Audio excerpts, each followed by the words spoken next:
नमस्कार, स्वागत आहे तुमचे माझ्या चॅनलमध्ये. आपण आज वाटण कसं करायचं ते शिकणार आहोत. तर इथे मी एक ओला नारळ घेतला किसून, 4 मोठे कांदे, जवळजवळ 25 ते 30 लसूणच्या पाकळ्या आणि एक मोठं आल्याचा तुकडा आणि हा गरम मसाला. ह्यात 2 चमचे धने आहेत, 5-6 लवंग, मोठी वेलची 2, दालचिनी, चक्रीफूल, दगडफूल, बडीशेप 1 चमचा. म्हणजे हे जसे तुम्हाला गरम मसाला तुम्ही खात असाल त्या पद्धतीने कमी जास्त करू शकता. तर हे सगळं आपल्याला आता भाजून घ्यायचं आहे. तर आता मी गॅस पेटवून घेते.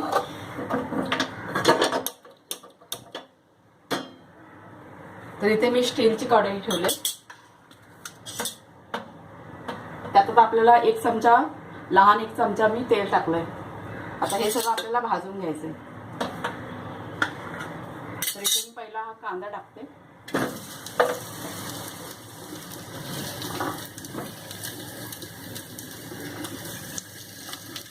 तर हा कांदा आपल्याला चांगला लालसर होईपर्यंत भाजायचा. त्यातच लसूण टाकले मी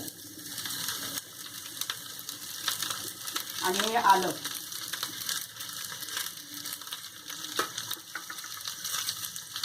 इथे तुम्हाला मी सांगू शकते की हे भाजताना तुम्ही ॲल्युमिनियमची कढई नका घेऊ, कारण हे भाजायला जवळजवळ 5 ते 7 मिनटं जातो कांदा भाजायला.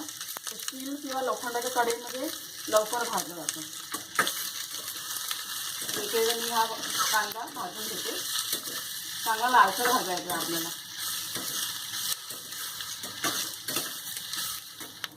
आता 5 मिनटं होऊन गेलेत.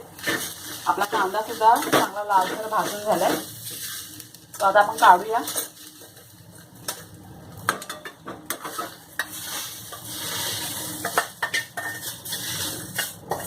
आता मी यात खोबरं भाजून घेते. हे बघा, आता आपण खोबरं भाजून घेऊया.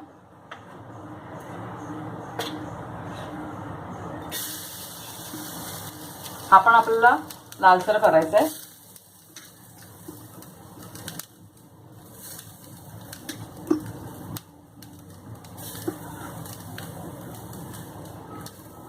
हा जो मसाला आहे तो आपल्याला प्रत्येक भाजीमध्ये टाकताना ग्रेव्हीसाठी उपयोगी पडतो. तर कोणी सुकं खोबरं वापरतं, कोणी ओला खोबऱ्याचा वापर करतं.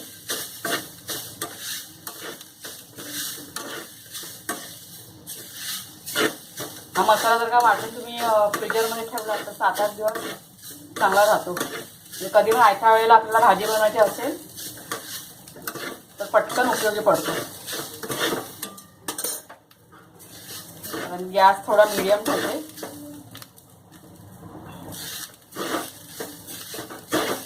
आपण आता लालसर हा चांगला भाजून घ्यायचा आहे. आता 2-3 मिनटं होऊन गेलेत. आपलं खोबरं पण आता लाल व्हायला आलंय. हे आता आपण काढून ठेवूया जरा लालसर झालं. नंतर हे थंड करून आपल्याला मिक्सरमध्ये वाटून घ्यायचं आहे. तर कांदा जो असतो जेवढा तुम्ही लाल कराल तेवढा आपल्या मसाल्याचा जो रंग असतो चांगला येतो, कडक. झाले हे खोबरं झालंय तर मी काढून घेते.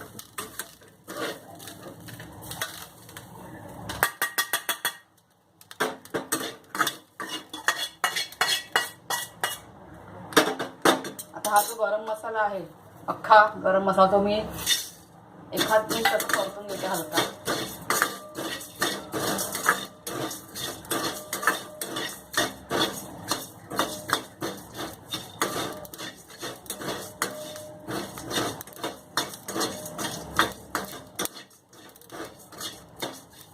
झाला. आता हा मसाला सुद्धा आपला झालेला आहे. आता जास्त नाही गरम करायचा, थोडाच असतो.